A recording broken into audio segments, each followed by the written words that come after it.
uh, permasalahan kesihatan mental masyarakat sempena pandemik COVID-19. Kebelakangan ini isu kesihatan mental mendapat perhatian pelbagai pihak dan agensi, terutama sekali kesihatan mental yang bertumpu kepada kumpulan sasar, iaitu masyarakat teramai dan juga kumpulan healthcare worker ataupun petugas kesihatan yang mengendalikan wabak. Untuk itu, faktor-faktor yang menyumbang kepada kesihatan mental masyarakat yang telah pun kita dapat panggilan dan juga melalui talian psikososial yang dibuka. Kita dapati faktor-faktor seperti krisis kewangan, tiada pekerjaan, stres pekerjaan, isu dan permasalahan keluarga seperti masalah hubungan, penceraian, kurang kemahiran keibubapaan, keganasan dan juga penyalahgunaan substan serta faktor persekitaran.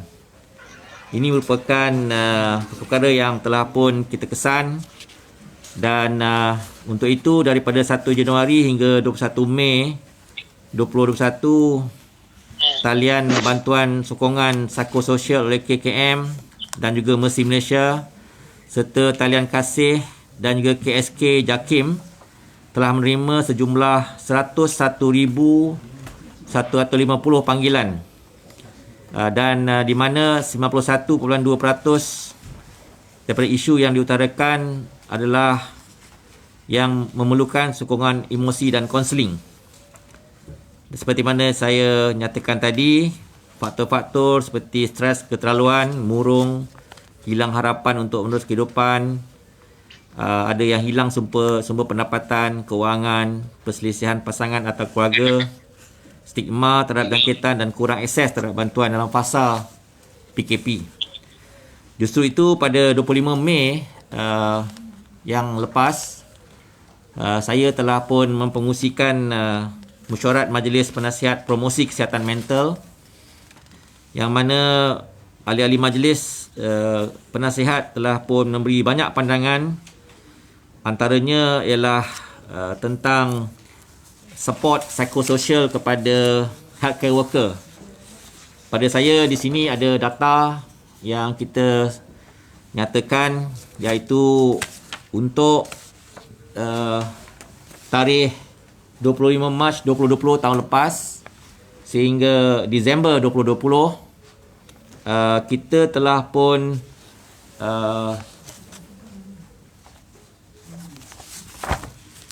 mengadakan beberapa intervention di mana untuk psychological first aid telah pun dikendalikan sebanyak 65,021 orang. Untuk psycho education ataupun pendidikan kesihatan mental 124,664. Untuk relaxation teknik 47,419, dan art therapy 5,900 petugas kita telah berikan. Itu untuk tahun 2020 daripada 25 Mac hingga 31 Disember. Untuk tahun 2021, kita telah pun berjaya mengadakan intervensi sebanyak untuk psychological first aid, dia telah bertambah daripada jumlah tahun lepas, iaitu tahun lepas tahun 2020 kita punya psychological first aid ialah sebanyak 65,021. Tetapi untuk tahun 2021 daripada Januari hingga 30 April, peningkatan yang tinggi terhadap jumlah intervensi kepada petugas, iaitu psychological first aid sebanyak 274,097. Manakala psycho education, iaitu tahun lepas 124,664, tahun ini 199,373, iaitu 1 Januari hingga 30 April. Untuk relaxation teknik 199,555 telah diadakan dan art terapi telah meningkat kepada 22,782. Ini hanya 4 bulan saja berbanding dengan keseluruhan tahun 2020. Untuk itu, Majlis Penasihat Kesihatan Mental Negara telah pun meminta supaya Kementerian menambah jumlah kaunselor di Kementerian, dan alhamdulillah dengan keputusan kerajaan membantu dari segi peruntukan kewangan seramai 200 orang pegawai psikologi ataupun kaunselor telah dilantik daripada lewat tahun 2020 sehingga kini, dan akan disambung kontrak mereka hingga tahun 2022 untuk memastikan perkhidmatan dan meneruskan penyampaian perkhidmatan kesihatan mental bukan saja kepada petugas frontliners tetapi juga kepada masyarakat di lapangan. Dan kita juga telah mengaktifkan beberapa keputusan seperti memberi peruntukan untuk NGO melaksanakan aktiviti, melaksanakan konsep task shifting iaitu pemerkasaan masyarakat melalui latihan dan kemahiran kepada individu-individu di luar lingkungan KKM seperti person with life experience untuk menyampaikan advokasi dan sokongan serta intervensi psikososial pada masyarakat, dan juga meningkatkan pelibatan local religious leaders dalam advokasi kesihatan mental. Selain daripada terus menggunakan pelan strategik kebangsaan kesihatan mental 2020-2025 untuk mengukuhkan sektor kesihatan. Untuk itu, kita telah menyediakan perkhidmatan kesihatan mental dan rawatan di 1,161 klinik kesihatan, 66 buah hospital KKM termasuk 4 institusi mental dan 28 buah mentari iaitu pusat kesihatan mental masyarakat. Untuk itu, kita yakin update yang kita berikan kepada masyarakat hari ini telah menyatakan bahawa strategi KKM melaksanakan langkah-langkah pencegahan termasuk aktiviti psikopendidikan kesihatan mental, saringan dan intervensi di peringkat kesihatan primer, program yang berkasarkan masyarakat untuk menangani stres dan juga melaksanakan bantuan asas psikologi semasa telah pun dijalankan, dan kerjasama dengan Kementerian Pendidikan, Kementerian Wanita, Keluarga dan Pembangunan Masyarakat, Kementerian Belia Sukan, Kementerian Komunikasi dan Multimedia serta pelbagai pertubuhan bukan kerajaan berkaitan terus dilaksanakan sehingga kini. Itu adalah perkara yang berkaitan dengan pengukuhan strategi pelaksanaan isu menangani permasalahan kesihatan mental. Kedua ialah berkaitan dengan penggunaan katil hospital swasta untuk menangani penyediaan menangani COVID-19 di lapangan.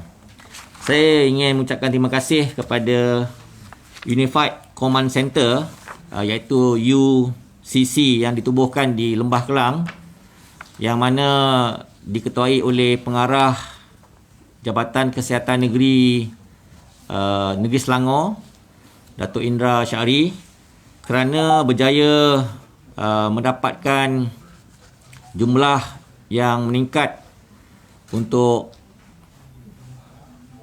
hospital swasta membantu KKM dalam memberi rawatan kes-kes COVID-19 selain daripada menerima outsourcing atau penyumbang luaran kes-kes non-COVID ke hospital mereka. Untuk itu, hospital swasta yang telah pun menambah katil, saya ucap terima kasih, iaitu Glen Eagle, Prince Court dan Pantai Hospital telah menambah katil ICU daripada 17 katil ke 44 katil dan menambah jumlah katil COVID-19 daripada 196 sehingga 251 katil. Kerana isu yang berbangkit ialah Hospital Sungai Buloh yang mana ada ICU, ada di kalangan pesakit-pesakit mohon untuk transfer ke pusat perubatan swasta untuk menerima rawatan lanjut di pusat perubatan swasta. Untuk itu saya ucap terima kasih juga kepada hospital-hospital pengajar seperti UiTM, seperti UPM, Hospital Pengajar UPM di Lembah Kelang yang telah pun memulakan rundingan dan juga bermula untuk merawat kes-kes non-COVID untuk mengurangkan tekanan di hospital-hospital awam. Dan jawatankuasa bersama Kementerian Pendidikan Tinggi, Kementerian Pertahanan ATM dan juga kerjasama dengan Fakulti Perubatan hospital-hospital di Lembah Kelang telah pun meningkatkan kapasiti kita untuk merawat kes-kes COVID dan juga non-COVID. Untuk itu, saya ingin maklumkan bahawa kita boleh memaklumkan sehingga kini terdapat 110 buah hospital swasta di seluruh negara yang telah bersetuju memberi rawatan kepada pesakit COVID-19 dengan penyediaan 1,173 katil ward dan 119 katil ICU khusus bagi rawatan pesakit COVID-19 kategori 1 hingga 5. Dan kementerian juga menunjukkan hospital yang telah menyediakan bantuan yang signifikan seperti KPJ Healthcare Berhad yang telah menyediakan 213 katil ward dan 20 katil ICU bagi merawat COVID-19. Secara kumulatif, hospital swasta telah pun meningkatkan sebanyak 57 katil ward dan 25 katil ICU lagi bagi merawat COVID-19. Dan saya ingin mengambil maklum terdapat hospital swasta yang telah menyerap kos yang tidak ditanggung oleh pesakit di COVID-19 di hospital swasta kerana kekurangan katil di hospital kerajaan. Dan semua itu kementerian sangat menghargai usaha-usaha hospital swasta bagi membantu kerajaan mengendalikan wabak COVID ini dan berharap kerjasama di antara hospital swasta dan kerajaan dapat dipertingkatkan lagi dalam usaha terus kita menangani krisis kesihatan awam di masa ini. Itu yang kedua. Yang ketiga ialah berkaitan dengan saringan COVID-19.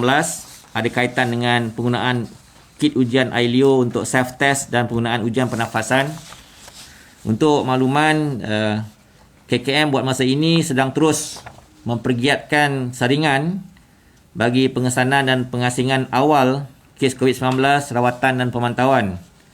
Selain daripada memperluaskan saringan awal bagi pengesanan kes melalui penggunaan RTK antigen, KKM juga sedang meneliti memperluaskan ujian pengesanan COVID-19 secara kendiri dengan menggunakan kit ujian, iaitu boleh membuat RTK antigen test sendiri di rumah ataupun di tempat-tempat kerja ataupun di farmasi ataupun yang diberikan oleh majikan ataupun diedarkan melalui Kementerian Kesihatan dan kementerian-kementerian berkaitan. Kit ujian yang dibuat sendiri iaitu kit RTK antigen yang berdasarkan pengambilan ILEO. Dengan menggunakan kit ujian ini, seorang individu boleh membuat ujian kendiri iaitu self-test bagi mengetahui status jangkitan COVID-19.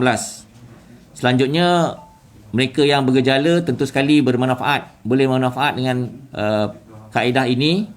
Selanjutnya, sekiranya didapati positif, boleh mengasingkan diri di rumah sebelum dibawa ke PKC atau hospital sekiranya wajar, dan juga mengasingkan diri pada ahli keluarga yang sihat dan terus memantau kesihatan sendiri di rumah. Dan makluman keputusan ujian positif itu perlu dimaklumkan kepada pihak pejabat kesihatan berhampiran atau melalui aplikasi MySejahtera. Selain itu, kita juga diminta untuk menggunakan Health Assessment Tool atau HAT dalam MySejahtera bagi individu untuk dipantau oleh pasukan kesihatan COVID-19 Assessment Center ataupun CAC ataupun pengamal perubatan swasta yang boleh membantu menyediakan CAC. Kerajaan telah pun meluluskan beberapa private clinic ataupun general practice dan mohon supaya lebih ramai pengamal perubatan swasta untuk tampil mendaftar dengan KKM supaya boleh dibenarkan untuk mengendalikan CAC klinik swasta ataupun COVID-19 Assessment Center di klinik swasta serta mengeluarkan perintah house surveillance order ataupun perintah pemantauan di rumah dengan kuasa yang diberikan kepada private general practice. Jadi kita ingin menyeru kepada private clinic atau general practice atau private hospital untuk tampil mendaftar dengan KKM ataupun Protect Hub supaya lebih ramai mereka yang membuat ujian-ujian RT antigen sendiri bila bergejala di rumah atau di klinik dapat menggunakan fasiliti itu.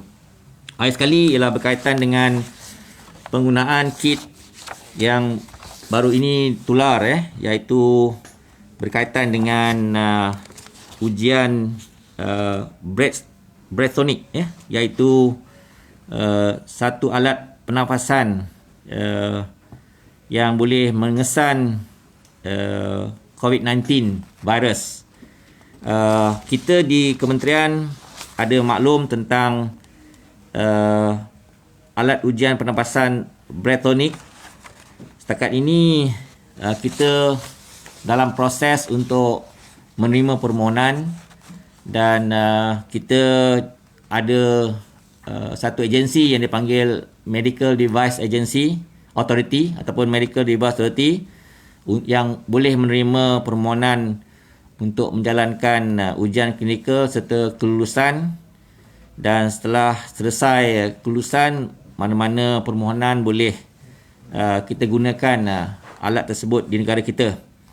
Dan untuk itu pada masa ini alat-alat yang ditularkan digunakan di Singapura iaitu Breathonic merupakan salah satu alat yang boleh mengesan kehadiran virus COVID atau sebatian berkaitan dalam udara pernafasan yang perlu kita terokai untuk digunakan di negara kita. Itu saja daripada saya. Saya buka untuk soalan.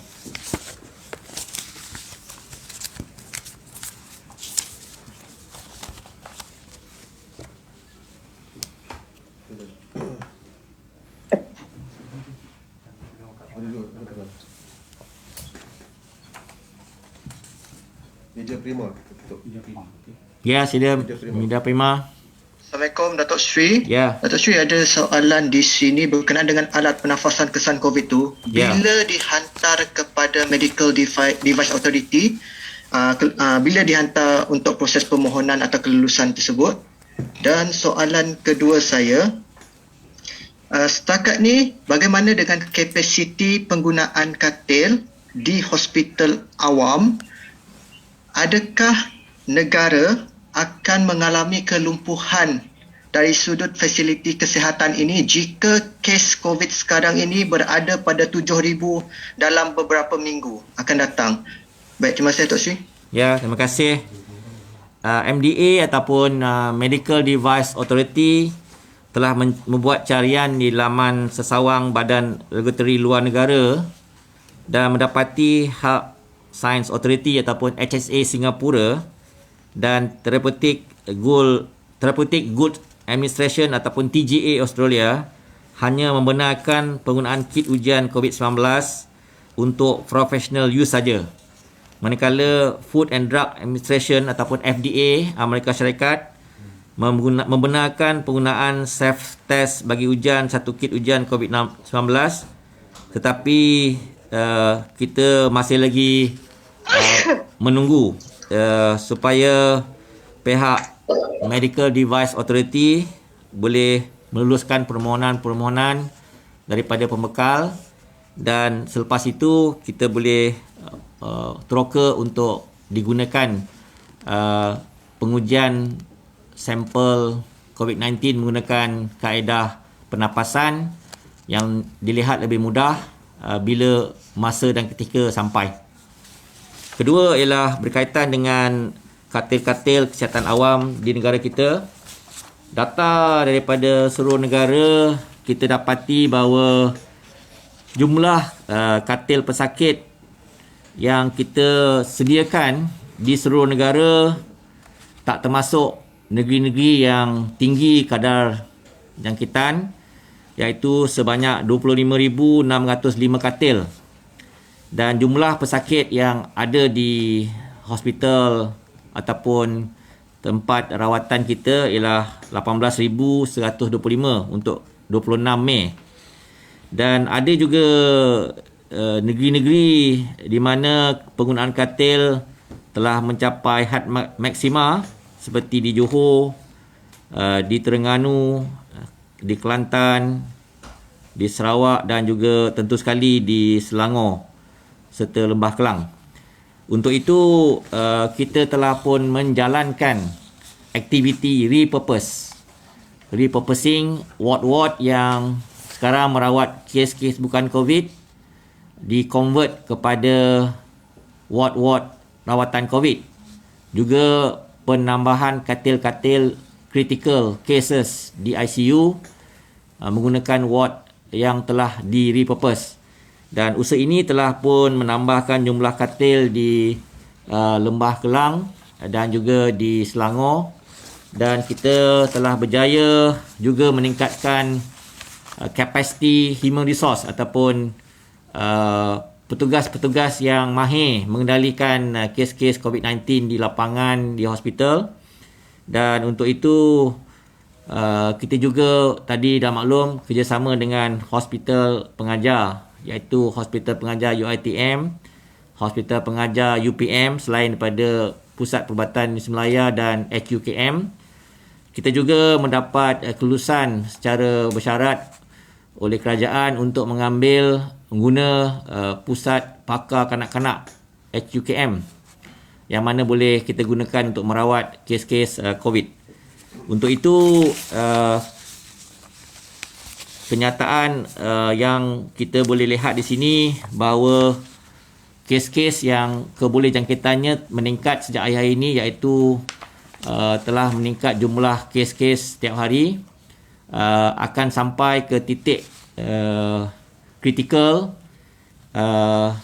dan usaha untuk menyediakan kesiapsiagaan terhadap titik-titik kritikal tersebut giat dilaksanakan untuk mengatasinya.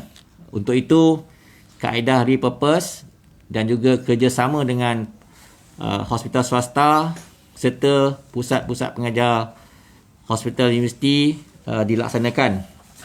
Data tentang kapasiti katil telah dibuat, iaitu katil-katil COVID ditingkatkan, ICU juga ditingkatkan, dan juga kes-kes yang tidak kritikal, kita step down care pesakit-pesakit ini ke hospital-hospital yang bukan digazetkan ataupun bukan status COVID full, iaitu hybrid hospital. Dan juga PKRC ditambah untuk merawat kes-kes COVID post kategori 1, 2 dan 3, especially di MIPS. Dan juga kita ada threshold yang trigger usaha-usaha untuk menambah dan juga meningkatkan kapasiti rawatan di pusat perubatan negara kita. Untuk itu, saya ingin nyatakan bahawa KKM sentiasa bersiap sedia untuk menghadapi sebarang cabaran ataupun kenaikan kes, tetapi kita juga perlu memohon dengan kerjasama semua pihak supaya sementara kita melaksanakan MCO 3.0 dengan SOP yang diperketatkan bermula 25 hari bulan 5 sehingga 7 hari bulan 6 ini, dengan kurangnya pergerakan boleh membantu KKM mengurangkan tekanan kesihatan awam dan juga kesihatan perubatan di kementerian. Berita harian. Berita harian, please. Assalamualaikum, Datuk Seri. Waalaikumsalam. Saya ada tiga soalan ya. Ya. Okey, pakar kesihatan dan NGO mencadangkan supaya individu yang tidak ambil vaksin tanpa alasan munasabah dikenakan penalti ataupun compound. Selain pengambilan vaksin diwajibkan untuk dijadikan pasport untuk pergerakan rentas negeri seperti yang dilaksanakan untuk rentas negara ketika ini.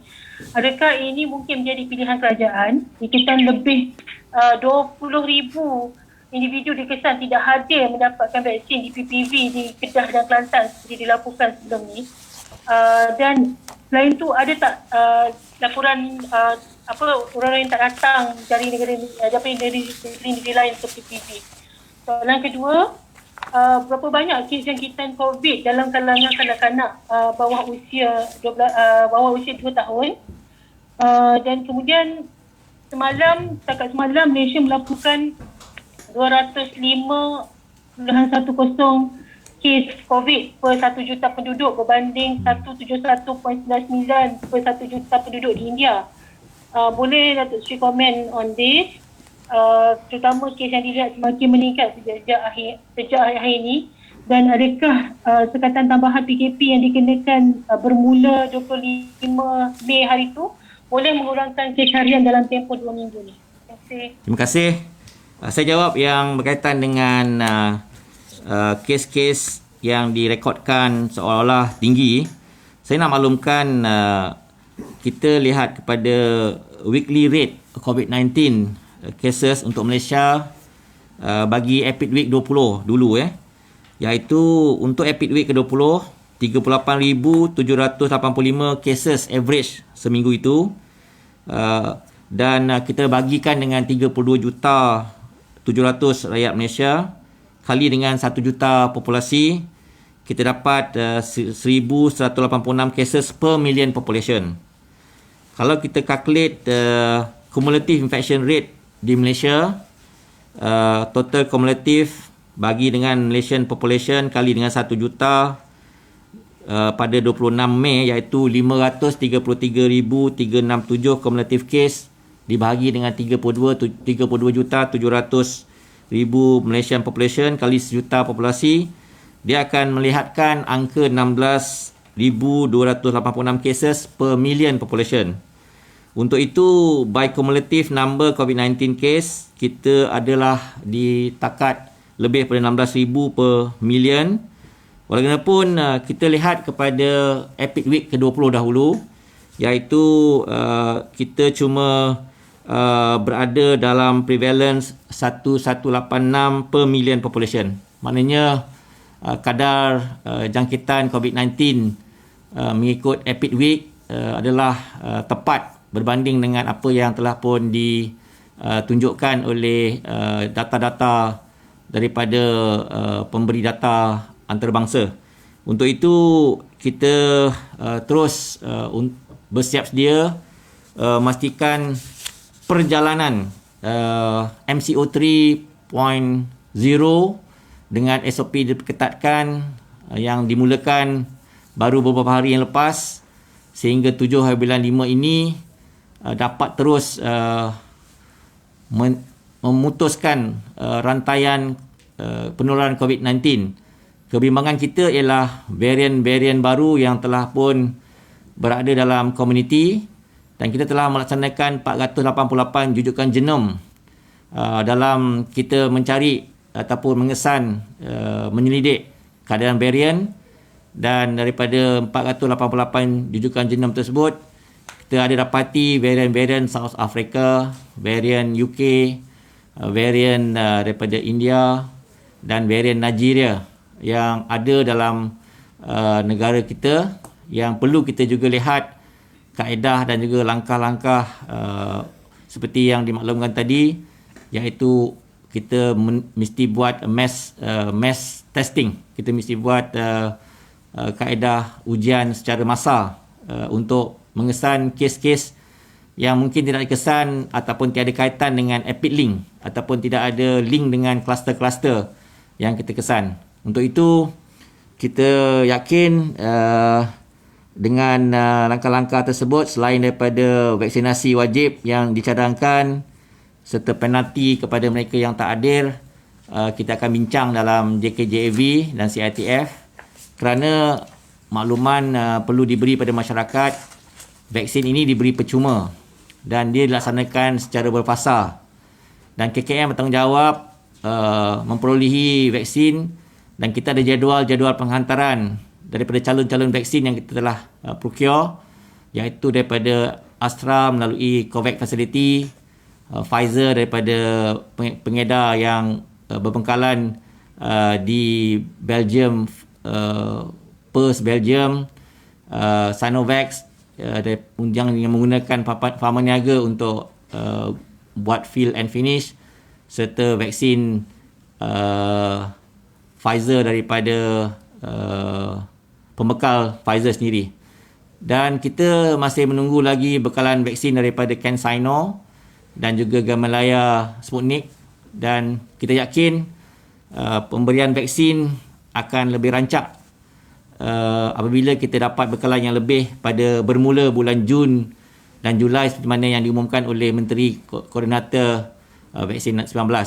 Untuk itu, kaedah penalti dan juga mewajibkan vaksin merupakan langkah yang kita lihat sebagai langkah yang hanya boleh dilakukan setelah semua usaha-usaha secara sukarela ataupun cara pendaftaran yang telah pun kita lakukan melalui MySejahtera, melalui hotline, melalui website, melalui pertemuan bersemuka, dan juga memerlukan bantuan NGO untuk outreach mereka di luar sana untuk terus mendaftar, dan akan diberikan tarikh temu untuk mendapatkan vaksin-vaksin yang telah pun kita dapat sediakan setakat ini.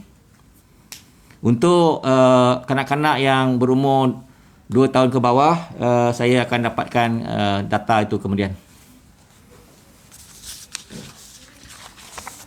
Soalan? Assalamualaikum Dr. Sri. Ya, Assalamualaikum. Ashraf daripada Bernama. Dr. Sri, mengenai kit ujian sendiri tu, macam mana orang ramai ataupun masyarakat ingin mendapatkan kit ujian sendiri untuk test dia punya sama ada dia ada COVID-19 ataupun tidak. Dan satu lagi, kita tahu kes baru sekarang ni adalah pada angka 7,000 dan ke atas. So boleh tahu kes baru ni adalah daripada direportkan dalam kategori apa? Adakah daripada tahap ketiga dan ke atas ke ataupun macam mana tu? Terima kasih. Ya, terima kasih Ashraf. Kita menggunakan kaedah menguji RTK PCR, iaitu gold standard untuk mengesan COVID-19 di lapangan setakat ini untuk diagnostik ataupun untuk confirmation case COVID-19.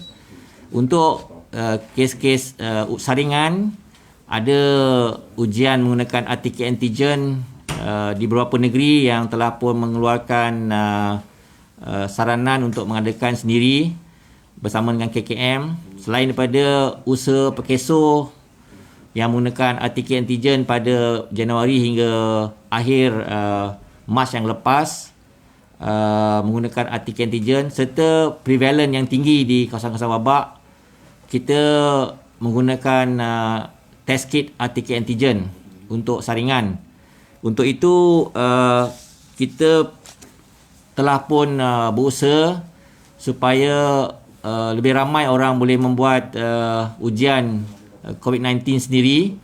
Untuk itu beberapa test kit RTK antigen sedang kita usahakan supaya boleh dikeluarkan kepada masyarakat dan boleh diperolehi melalui farmasi, melalui Kementerian Kesihatan Malaysia sendiri, melalui majikan, ataupun boleh diperolehi melalui pembekal-pembekal yang telah pun disenaraikan, mempunyai ketepatan spesifisiti dan juga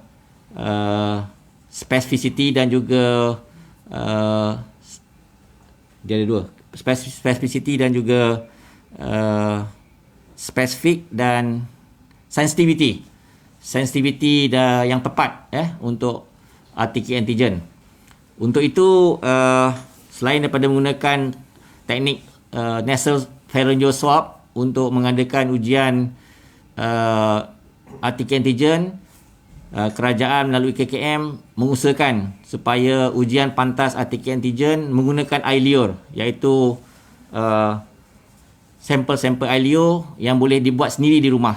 Dan RTK antigen test kit ini sedang dalam proses kelulusan dan akan kita umumkan penggunaannya di masyarakat dalam masa yang terdekat supaya mereka-mereka yang bergejala yang tidak dapat datang ke fasiliti kesihatan dapat menguji sendiri dan mendaftarkan melalui CAC ataupun COVID-19 Assessment Center di mana-mana dalam negara kita, ataupun mendaftar melalui MySejahtera ke private clinic untuk diberikan house surveillance order ataupun dirawat di hospital atau PKRC.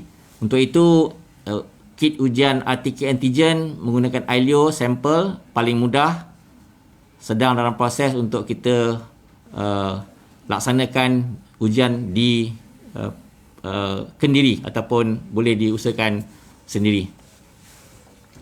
Last two question, kalau ada. Datuk Seri, yang berkenaan kategori kes-kes baru ni daripada kategori berapa je Syed? Kita data yang terkini daripada CPRC, kita dapati kes-kes COVID-19 menjangkiti mereka umur yang lebih muda berbanding dengan gelombang kedua. Untuk gelombang ketiga, lebih banyak COVID-19 kes berkisar kepada golongan berumur 20 tahun hingga 40 tahun dan 40 tahun hingga 60. Ini menunjukkan bahawa kita telah pun mengesan lebih banyak kes-kes sporadik ataupun kes-kes yang tak ada link dengan kluster berbanding dengan kluster. Dan mereka yang datang ke tahap 4 dan 5 juga meningkat akhir-akhir ini, Epic Week ke 17, 18, 19, 20.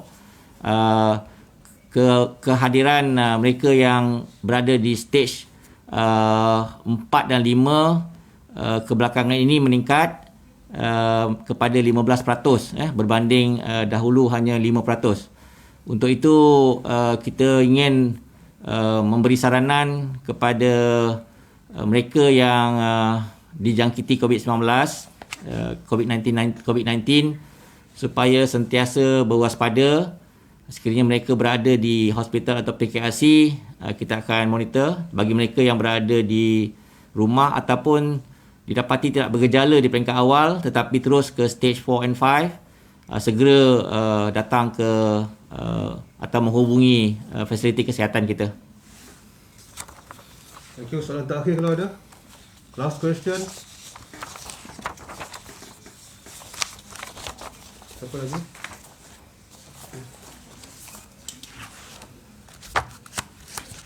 Berita harian. Datuk Seri, boleh tak share sikit dalam ramai yang kena confirm cases ni, berapa ramai yang sebenarnya dah dapat vaksin daripada confirm cases yang positif sekarang ni? Okey. Sebelum saya pergi ke confirm cases yang ada kes-kes positif COVID, Datuk Hafiz minta yang tu healthcare worker yang kena tu. Saya ingin laporkan tadi semula berkenaan dengan kes-kes yang datang ke fasiliti presented at stage 4 and 5 Betul, dia telah meningkat kepada 15% setakat ini. Tetapi data yang saya perolehi stage 4 and 5 ini, kebanyakan mereka memerlukan rawatan oksigen, dan juga sekiranya stage 5 mereka biasanya diventilasi. Untuk soalan berapa ramai yang telah pun dijangkiti COVID-19 selepas mendapat vaksinasi, saya hanya ada data di peringkat frontliners, kerana fasa frontliners diberi adalah pada Februari hingga April, dah completed second dose.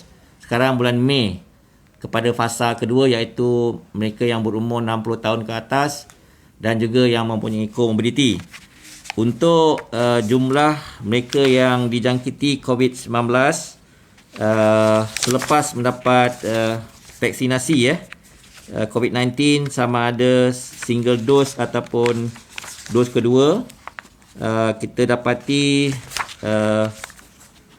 sejumlah mereka yang dijangkiti selepas first dose adalah seramai 219 orang, ya. 16% daripada 1369, ya.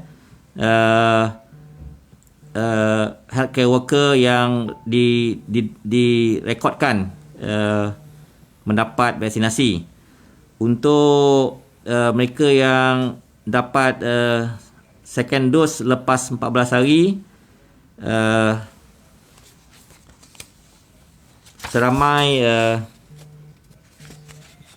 554. Minta maaf